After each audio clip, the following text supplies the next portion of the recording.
digamos que el debate en general se centra en que disociar los síntomas de una enfermedad mental, como por ejemplo lo podría ser la depresión mayor, de un deseo de morir que es genuino, es supremamente difícil. Y ambas partes, tanto digamos los que están a favor como los que están en contra de este procedimiento, están de acuerdo en este punto, digamos, se encuentran en este punto. Aquí es importante, digamos, tener en cuenta definiciones básicas como qué es la eutanasia, que en términos muy generales es cuando un médico administra un tratamiento que termina con la vida de un paciente a solicitud del mismo, y que el suicidio asistido es cuando al paciente se le suministran los medios o los recursos para que éste termine con su propia vida.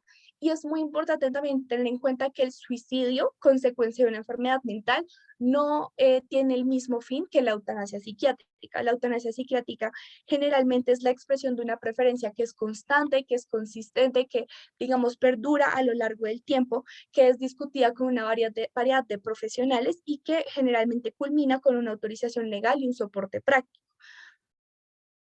Adicionalmente, digamos, hay una gran estigmatización acerca de cuando los pacientes psiquiátricos refieren que tienen sufrimiento y que no quieren, digamos, seguir con los tratamientos. Si nosotros nos podemos a pensar cuando un paciente, por ejemplo, con un diagnóstico terminal de cáncer, manifiesta o se rehúsa más bien a dar su último esfuerzo, digamos que es una decisión que en términos generales es comprendida. Pero cuando un paciente psiquiátrico deja a un lado un tratamiento que generalmente se toma de manera imperativa, puesto a que si no lo hace, su funcionalidad disminuye al punto pues de no dejarlo trabajar, no dejarlo estudiar o pues no dejarlo, entre comillas, vivir, es una decisión que no se comprende tan fácilmente, digamos, por el público en general.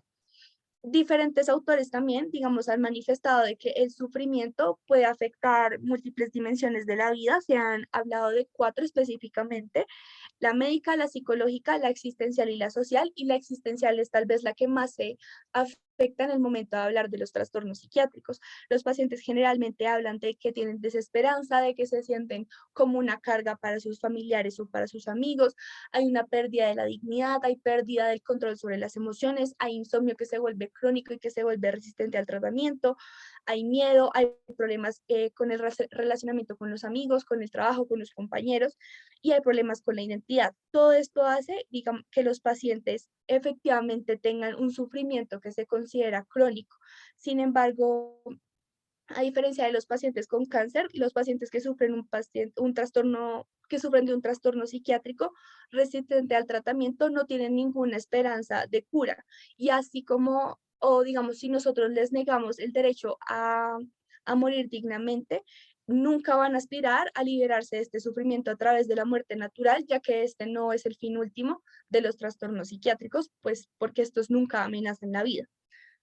Adicionalmente, como ya lo mencioné, usar el término irremediable es vago y poco específico. Por ejemplo, si tomamos un paciente que lleva con una depresión crónica de 20 años de evolución, que ha tomado múltiples tratamientos farmacológicos, que inclusive ha ido a terapia electroconvulsiva y que no ha logrado, digamos, la disminución de sus síntomas, aquí esto podría considerarse como que es incurable. Sin embargo, la evidencia sugiere que estos pacientes pueden llegar a alcanzar remisión en algún momento de su vida con algún tratamiento. Sin embargo, como la evolución de las o la historia natural de las enfermedades psiquiátricas es tan poco predecible, es muy difícil determinar el punto en el momento, o el sí, el punto o el momento en el que el médico puede decir este diagnóstico ya no tiene cura.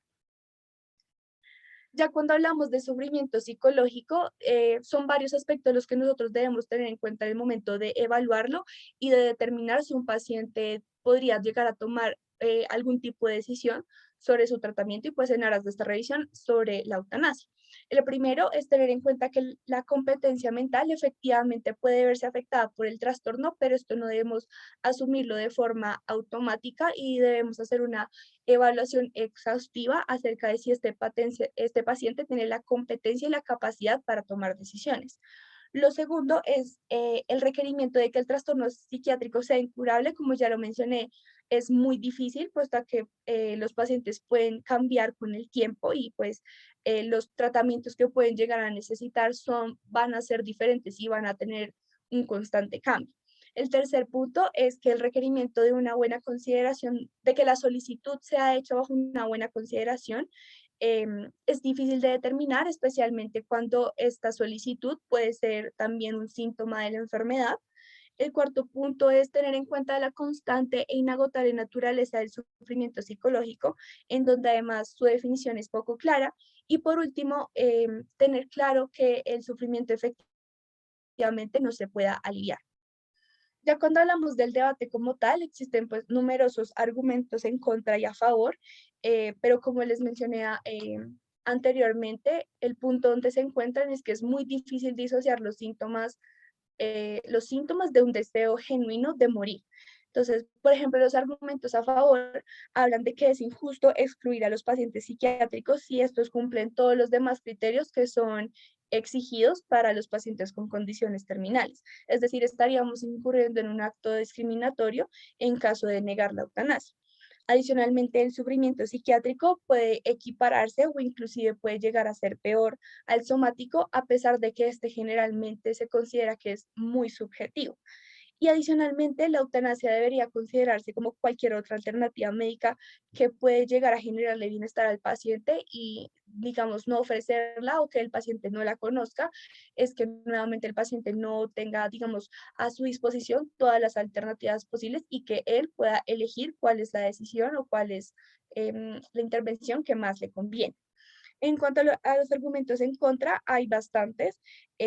Van desde que el sufrimiento psicológico es poco objetivo, que este no se puede medir y que por lo tanto este no se puede equiparar con el sufrimiento físico. También se habla de que los trastornos psiquiátricos per se no amenazan la vida, entonces, ¿por qué llevaríamos a un paciente, digamos, entre comillas, a la muerte si este, digamos, sin intervención nunca llegaría a morirse de manera natural por la enfermedad?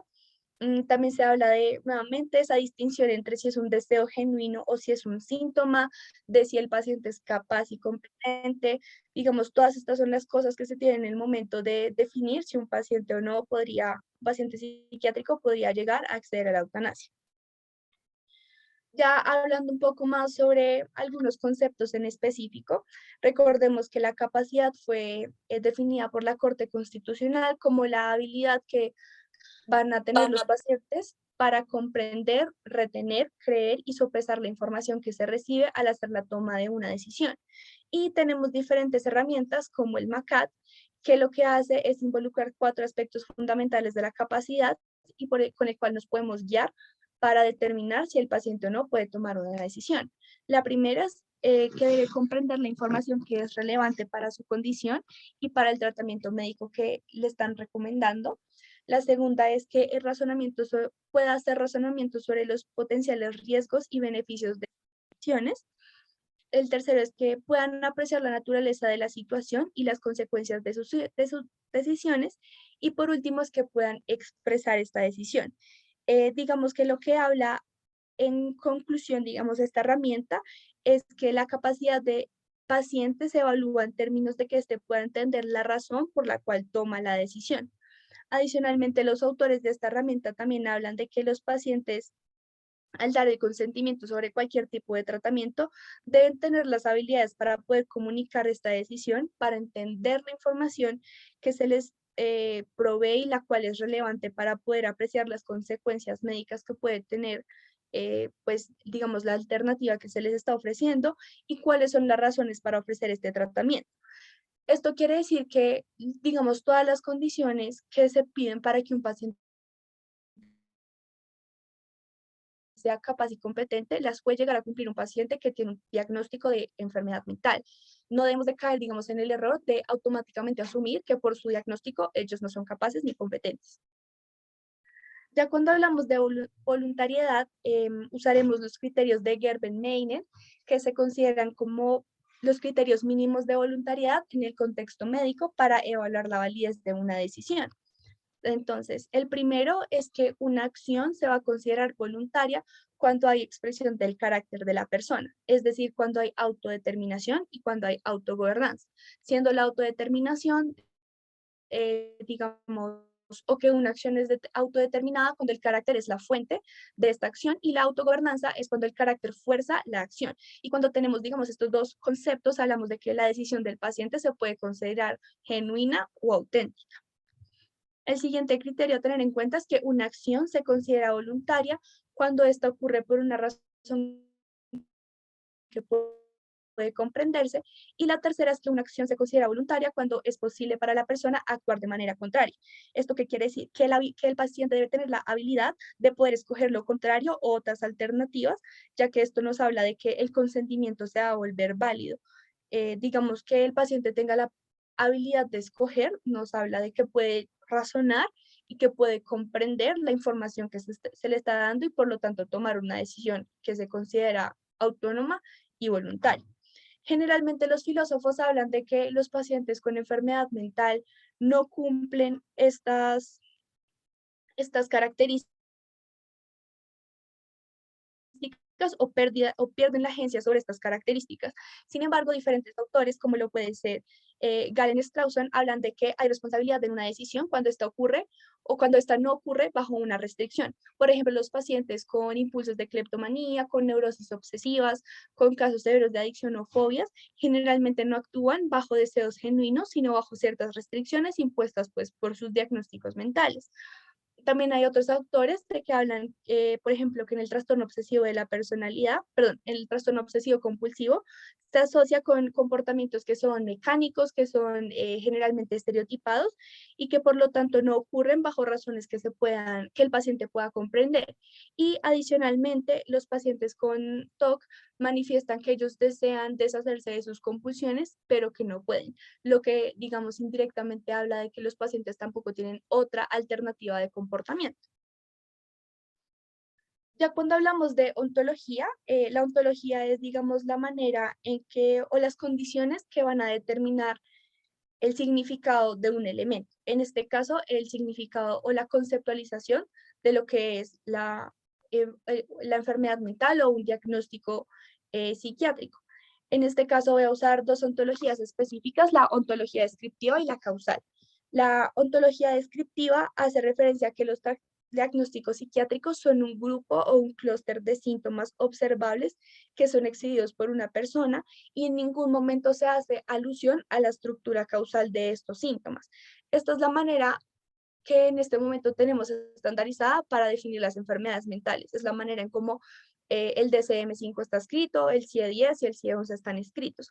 ¿Por qué? Porque esto ha permitido que los clínicos y pues los psiquiatras puedan llegar a un consenso sobre las definiciones de los trastornos psiquiátricos y que puedan llegar a, digamos, determinarlos sin que estos se vean obstaculizados por todas las teorías que actualmente existen sobre la, digamos, psicopatología de, por ejemplo, no sé, la depresión, el trastorno afectivo bipolar, etcétera. Pues sabemos que los trastornos psiquiátricos generalmente son multifactoriales. Si, digamos, lo ponemos en términos de un ejemplo, podemos coger el trastorno límite de la personalidad. Sabemos que uno de los criterios diagnósticos de este es el comportamiento suicida. Esto hace que cuando el paciente tenga manifieste deseos de morir, no podamos disociar si esto hace parte de la enfermedad como tal o si hace parte del sufrimiento que causa la enfermedad. Es decir, siempre va a ser un síntoma y nunca lo podemos tomar como algo más. Ya cuando hablamos de la ontología causal, esta hace referencia a que un diagnóstico psiquiátrico es el resultado de un estado causal que produce una serie de manifestaciones clínicas que son evidenciadas en un paciente. ¿Esto qué quiere decir? Que un deseo puede ser atribuible a la enfermedad mental en virtud de que este sea el resultado causal de algún estado que se supone que constituye la enfermedad mental. Es decir, que yo solo puedo decir que el comportamiento suicida hace parte digamos, de los criterios diagnósticos cuando yo he entendido que que sí hay una relación directamente causal o que la causa de ese comportamiento sí es la enfermedad. Automáticamente no asumo que es un criterio diagnóstico, sino que sí me voy a la estructura causal de la psicopatología y determino si es consecuencia o no de la enfermedad. Diferentes autores hablan de que dentro de la ontología causal hay dos tipos de situaciones que pueden llegar a determinar si las decisiones que toman los pacientes son voluntarias o no. La primera es el efecto directo, que habla de que la enfermedad o condición es resultado de un motivo o un deseo particular causando la acción. Es decir, por ejemplo, en situaciones donde hay un impulso hostil, donde hay delirium, donde hay intoxicaciones, en este caso el paciente nunca va a ser responsable de sus acciones y por lo tanto no va a ser sus acciones no van a ser voluntarias, puestas que estas son consecuencias de la ignorancia o de la impulsión o las compulsiones que causan la enfermedad. Si lo ponemos en términos de voluntad, las acciones que son causadas por la enfermedad no van a ser nunca determinadas por el carácter, sino por el mismo diagnóstico y por lo tanto no se van a considerar voluntarias. Si lo ponemos en términos, digamos, de los criterios de voluntariedad que previamente habíamos hablado no van a ser acciones que van a ser ni autodeterminadas ni autogobernadas porque no dependen del carácter, sino de un trastorno mental, tampoco van a ser comprendidas y tampoco van a, digamos, en casos severos, se habla de que el paciente usualmente no tiene otras alternativas, digamos, de acción. Ya cuando hablamos del efecto indirecto, hablamos de que la enfermedad es responsable de un cambio perverso en la personalidad que lleva a tomar diferentes acciones. Es decir, en estos casos generalmente hablamos de condiciones que son crónicas, que son progresivas, en donde los efectos psicológicos del sufrimiento se han prolongado a lo largo del tiempo y han causado diferentes cambios en el carácter, en los valores, en las creencias, en las actividades, en todo lo que se relaciona a la vida del paciente. Y por lo tanto han llevado a que éste tome una decisión de la que es responsable y de la que es voluntaria. Es decir, que el carácter de la persona produce la acción y no como tal la enfermedad.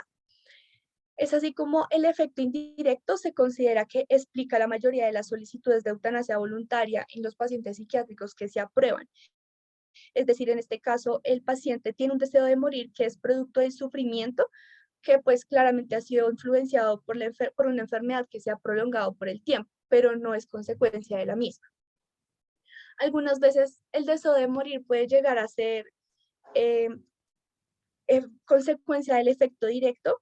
Por ejemplo, en las enfermedades como lo puede ser la esquizofrenia aguda, hablamos de que el comportamiento suicida puede ser producto de los síntomas positivos y producto del pensamiento organizado.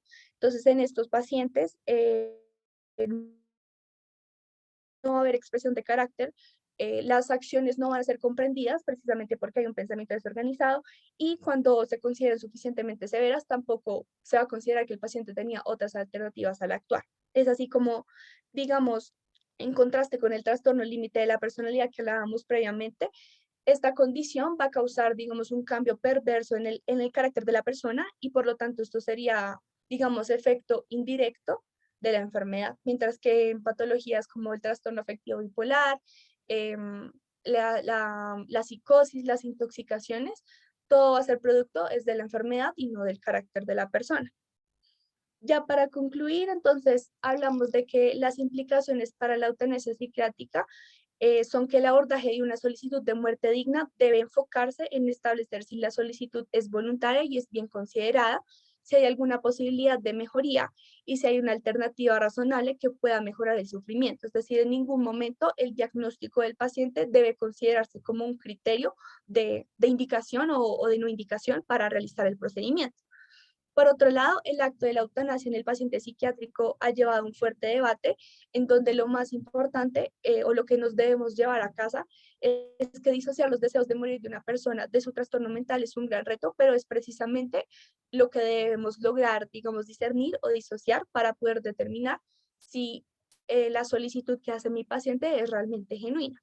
Y por último, si el deseo de muerte se puede atribuir a la enfermedad, se presume que entonces esto no es una expresión del carácter de la persona, sino de la enfermedad y que por lo tanto este deseo no ocurre por razones comprendidas. En este caso, la eutanasia sería inválida y el paciente no podría acceder a la misma. Y ya, muchísimas gracias a todos.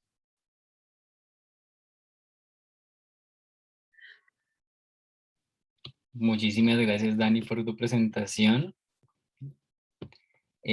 A continuación, damos la palabra a la doctora para que nos acompañe en el cierre de la charla. Listo. Bueno, acá hay algo súper importante a tener en cuenta y sería, digamos que Lo único que hay que aclarar bastante bien y es que en Colombia no está reglamentada, no está legislada la eutanasia, está reglamentada. ¿Qué significa esto? Un contexto muy importante. ¿Por qué? Porque hay sentencias y hay reglamentaciones. Las sentencias que tenemos vigentes ahorita es la 233, que la sentencia la emite la Corte Suprema de Justicia. Al no tener un contexto de reglamentación, porque además la Corte lo que solicita también en esa sentencia es que de forma expedita el Congreso emita la legislación frente a la eutanasia, y pues no se ha hecho. ¿Qué pasa? Que si no tenemos un contexto de ley, no hay las implicaciones jurídicas al lugar que se tendría si fuera así. En teoría, no podría ser penalizado de manera penal, llamémoslo así, la eutanasia cuando no se cumplen los criterios y no se está a favor de la solicitud del paciente. Pero la resolución 971, que sale en febrero del año pasado, nos dice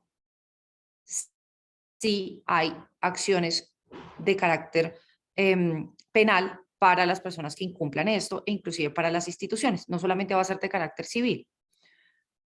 ¿Por qué se toma esa determinación? ¿Y por qué la superintendencia es tan osada en tomar esa determinación? La respuesta es porque estamos hablando de la violación de los derechos humanos fundamentales, que significa los tratos crueles, indignos e inhumanos. Como en este momento, además, tenemos una sentencia en furor, que es la que quita la terminalidad de la enfermedad y habla de enfermedades crónicas incurables o deformidades que produzcan sufrimiento intenso a la persona, pues lo que termina pasando es que muchas personas terminan es por acto tutelar solicitando esto. ¿Y eso por qué pasa? Porque no está reglamentada. Tenemos un vacío jurídico y el vacío jurídico es que estamos todavía en los comités revisando con la sentencia que sale en el 2014, que se me olvidó el número, revisando los casos que los pacientes nos solicitan a nosotros, que sí incluye los criterios de terminalidad, incluye el criterio de sufrimiento, de terminalidad, de no tener opciones alternativas y técnicas suficientes para la situación del paciente. Entonces, acá tenemos este contexto jurídico que nos hace un vacío, que hace que el paciente, pues en este momento psiquiátrico no pueda acceder, que probablemente se va a reglamentar, sí, porque además la Corte ya estamos en la segunda tutela y probablemente van a entrar unas terceras, unas cuartas, y cuando entre la tercera y la cuarta tutela a la Corte, pues la Corte va a obligar en acto tutelar a que el Ministerio de Salud y Protección Social emita una nueva resolución al respecto, y ahí sí podamos tener otra modificación en el protocolo de muerte digna y eutanasia que antes no se tenía en cuenta en los comités. Eso genera un vacío jurídico, pero de ahí nos pegamos todos para ser puritanos. En ese orden de ideas, ¿por qué digo nos pegamos todos de ser puritanos? Porque desafortunadamente para los seres humanos y especialmente para nosotros los médicos no estamos acostumbrados a matar personas y la eutanasia es un acto de muerte. Por eso generamos tantas barreras. Generamos barreras primero entre la aceptación y la solicitud de las eutanasias, que les cuento ahorita, que todos lo tengan súper claro, lo deben tener ustedes clarísimo, porque todo médico general debe recibir la solicitud y subirla a la plataforma del ministerio cuando la reciben en su momento. Después de tener esa solicitud, tiene que solicitar una cita con psiquiatría para evaluar la toma de decisión del paciente, que tenga el juicio y el raciocinio conservado y que tenga una capacidad de abstracción adecuada para poder hacer, pues, digamos que esta solicitud y que pues cumpla con los criterios de, digamos que de capacidad. Pero aparte de eso, pues tiene que haber un acto que ha sido un consentimiento informado. Si no tenemos claro qué es la eutanasia, pues vamos a tener problemas. Y si no tenemos claro también cuáles son las alternativas ante cuidados paliativos, pues también vamos a tener problemas. Porque una cosa es la eutanasia y otra cosa son las sedaciones paliativas que se ofertan ante situaciones diferentes.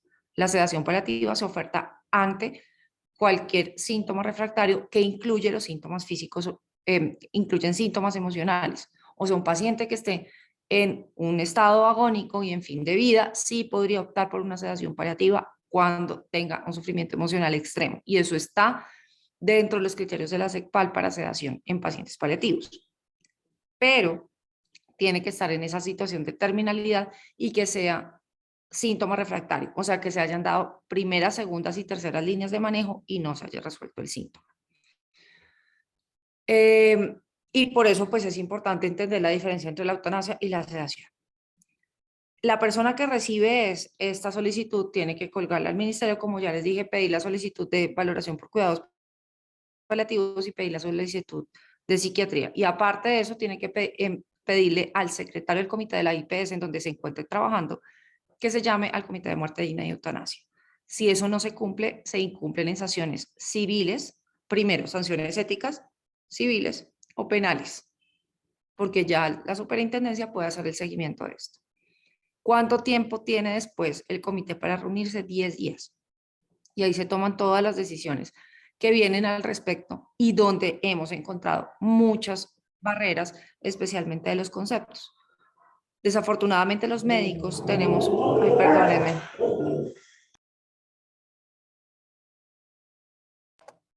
perdón mis perros, pero tenemos un problema gigante y es que los médicos estamos formados en salvar vidas, pero no solamente eso, sino que dentro de nuestra misión y visión de vida está impregnado el hacer todo lo posible para que la persona no sufra, porque estamos pensando en que somos una, digamos que estamos brindando bienestar a través de nuestros propios criterios y nos cuesta entender el sufrimiento del otro y especialmente el sufrimiento emocional y el sufrimiento relacionado a lo que significa la poca dignidad y a la pérdida del rol como ser humano. La mayoría de pacientes que nos solicitan eutanasia en cuidados paliativos, estoy hablando de cuidados paliativos o enfermos con patologías crónicas, etcétera, cuando solicitan eso es porque no pueden desempeñarse en el rol en que normalmente nos desempeñamos. ¿Y eso por qué se da? Porque los seres humanos somos seres sociales y nos desempeñamos en roles. Si nosotros perdemos el rol, perdemos nuestra identidad y por eso nuestra vida se puede tornar indigna y con un sufrimiento alto. Por eso también hay que pensar muy bien, porque en nuestros pacientes psiquiátricos sí se afecta definitivamente el rol.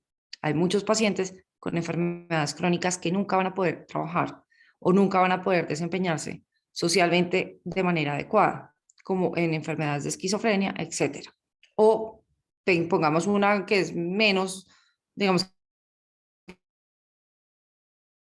que afecta menos el juicio y el raciocinio, que podría ser el trastorno obsesivo compulsivo o cualquier persona adicta o una persona que tenga un trastorno de la conducta alimentaria, etcétera, que sea tan severo que haga que en determinado momento no pueda desempeñarse de manera adecuada en su vida. Entonces, en ese orden de ideas, lo que va a pasar probablemente es que se van a permitir y se van a empezar a autorizar de manera jurídica estas situaciones. Otra de las barreras que nosotros tenemos es que nosotros estamos inmersos en una cultura dogmática, en donde tenemos unas creencias y unos valores. Pueden ser que no sean tan católicos y están relacionados con ideas judeocristianas, en donde además hay juicios de valor inmersos en nosotros. Entonces, que no podemos quitarle la vida a otra persona, que no podemos generar nada que produzca un daño mayor a la sociedad y entre ese daño mayor a la sociedad consideramos a la familia en ese daño. Y muchos familiares no están de acuerdo con la solicitud de eutanasia de los pacientes. La aceptan, pero no están de acuerdo. Y eso genera una alteración en la transferencia y la contratransferencia con la familia que carga al especialista. Y aparte, si tenemos unos principios religiosos importantes, pues estamos acostumbrados a que la vida es el principio y el regalo máximo que Dios nos ha dado, pero en realidad no es así. El regalo máximo que Dios nos ha dado es el libre albedrío y está descrito en varios capítulos diferentes de el episcopado, se me fue el nombre, pero definitivamente lo que se habla es que el libre albedrío es el mayor regalo que Dios nos dio. Y si nos remitimos a la Biblia, pues definitivamente eso fue lo que pasó, que nosotros pudimos escoger y en teoría por eso estuvo Adán y Eva y nos condenaron. Entonces, en ese orden de ideas, el que juzga es Dios y no nosotros. Nosotros estamos simplemente actuando como un instrumento, si lo queremos ver desde la parte católica, que Dios nos puso para hacer un análisis de una situación compleja sin un juicio de valor, porque el juicio de valor lo va a determinar Él en el momento en que llegue a su fin la persona y que esté en el juicio final, si lo queremos hablar desde el acto religioso. Pero todo esto hace que se generen barreras y no solamente barreras desde las instituciones, que también tenemos un montón, porque hay unas que tienen, digamos que por confesión, no las hacen en sus instituciones, aunque eso se quita en la 927, en la 921 del 2021. Y dicen también que pues obviamente las IPS que incurran en esto pueden ser cerradas, inclusive sus dueños pueden entrar, sus dueños o sus socios pueden estar en cárcel o tener penas y condenas hasta por 20 años de sanciones precisamente por esto. Y o al orden ético, porque pues digamos que se está haciendo un incumplimiento grave, ya que ahí dicen que si en la institución todo el mundo objeta conciencia, pues alguien que no tenga objeción de conciencia puede entrar a poner el medicamento en la institución. Entonces, cuando entramos a mirar realmente, y entramos a mirar las cifras y las solicitudes, teníamos hasta abril del año pasado, perdón, hasta marzo del año pasado, 123 solicitudes. De esas solamente una de cada 5 se llevó a cabo. Y de estas, la mayoría eran en pacientes oncológicos. O sea, muchos de los mitos que existieron, que ahora todos los pacientes iban a solicitar eutanasia porque se aprobó, pues fueron falsos. Ahora definitivamente sí se ha aumentado las solicitudes de eutanasia porque entre comillas, se reglamentó, pero sabemos que es una sentencia. Con la 233 se quita el tema de la terminalidad, pues sí y no, porque tenemos la barrera que ya les acabo de decir desde el ámbito jurídico, y además que los comités lo que hacen e intentan hacer en la mayoría de veces es un poco lavarse las manos diciendo que pues no cumplen los criterios por los cuales se hace la reglamentación de los comités y que en ese orden de ideas pues no cumplen los criterios de terminalidad, entonces el paciente no es candidato y después terminan en tutelas que terminan en cosas públicas, y ahí sí la mayoría de personas solicitan eutanasia. Y se viene una alada importante. ¿Y por qué pasa esto? Pues porque lo único que se está comentando es que existe la eutanasia y no que existen los cuidados paliativos y que existe un manejo en donde los cuidados paliativos se hace una integración holística, no solamente desde los síntomas físicos, sino también de los síntomas emocionales, de las situaciones familiares complejas, en donde hacemos unos análisis incluso socioeconómicos para brindar alternativas para este tipo de pacientes. Entonces, cuando existe un desconocimiento y cuando además nos da miedo hablar, así como nos da miedo hablar del suicidio, pues definitivamente la gente empieza desesperadamente a buscar alternativas para sentirse mejor, y en esas alternativas lo único que encuentra es eutanasia en los medios. Entonces, hablar sobre la eutanasia, hablar sobre las posibilidades que tienen los pacientes, quitarse el tabú y empezar a leer sobre este tema es importante, no solamente para cuando tengamos que hacer esta toma de decisiones o cuando se vengan problemas desde la parte de la legislación en pacientes que probablemente serán con patologías crónicas desde lo psiquiátrico, sino porque es que ustedes se van a tener que enfrentar a eso y ese es el futuro.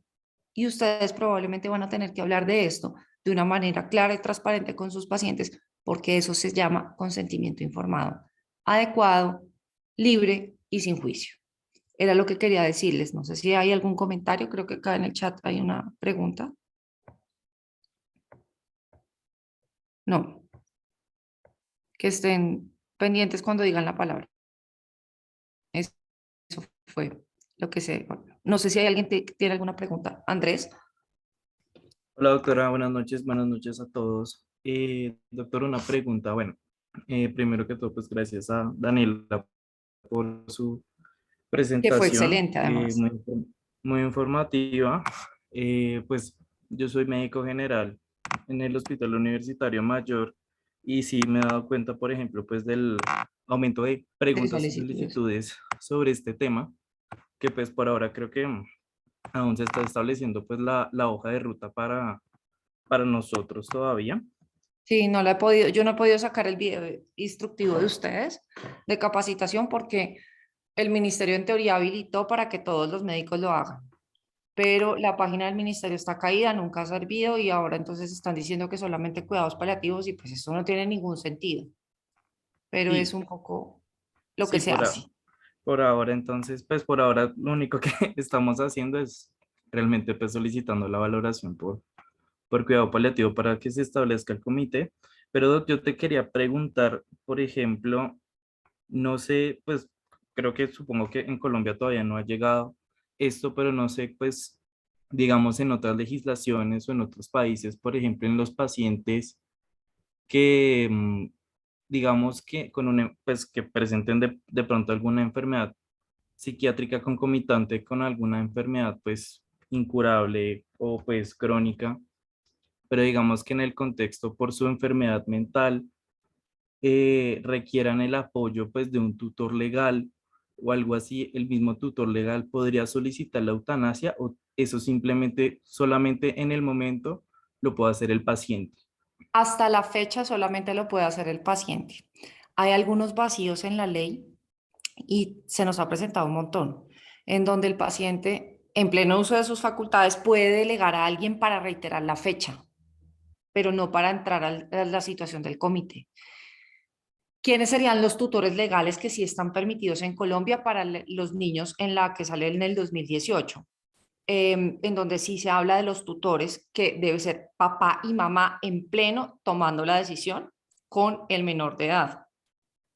Acuérdense que es excepcionalmente en niños menores de 12 años, ¿sí? Entre los 6 y los 12 años es una excepción, precisamente por este tema y por el fundimiento que se presentan los padres. En adolescentes se da la posibilidad de que sea el adolescente, pero los dos tutores tienen que estar de acuerdo y tienen que ser los tutores o los padres biológicos. Entonces ahí hay un montón de problemas porque a veces el papá nunca aparece y pues entonces no se puede tomar la decisión.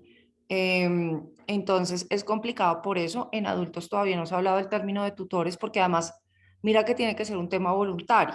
Entonces cuando lo podemos analizar desde la ley, entonces, si la persona no tiene pleno uso de sus facultades mentales para tomar decisiones y por eso requirió un tutor, la persona no podría estar tomando la decisión, porque de lo contrario, si sería un homicidio, inclusive podría llamarse un homicidio por piedad, rebajando la pena a 3 años, que está desde 1980, ¿sí? Porque el tutor emitiría esta solicitud y el médico realizaría el acto de la muerte con una solicitud en donde el tutor está viendo que hay un sufrimiento intratable y por eso se realiza el acto de eutanasia.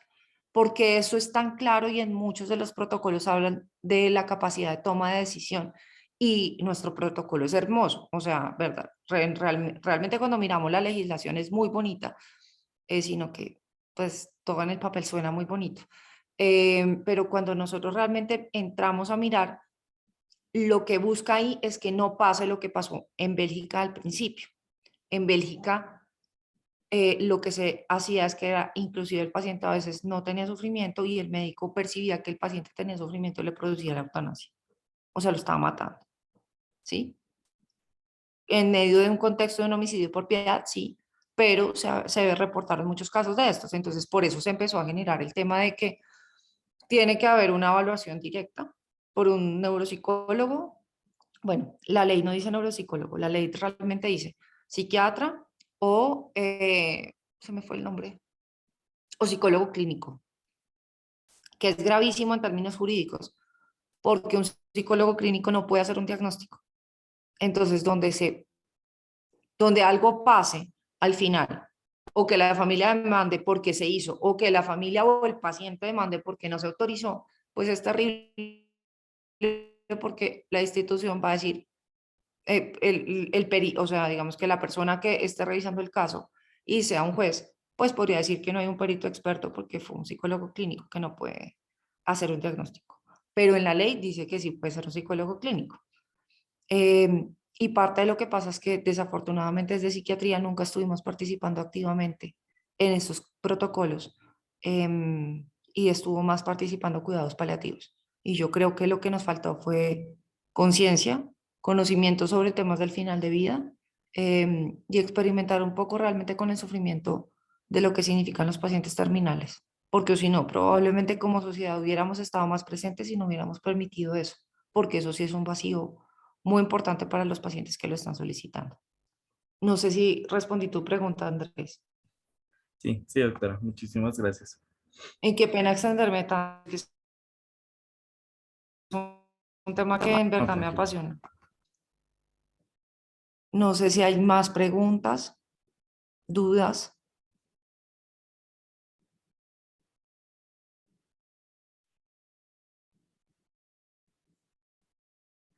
Bueno, por último, sí quiero cerrar con algo y es primero agradecerte. Muchísimas gracias. Hiciste una presentación impecable, eh, Daniela, y quiero recordarles que en Soma estamos teniendo, pues digamos que el grupo de interés en sufrimiento, fin de vida y eutanasia.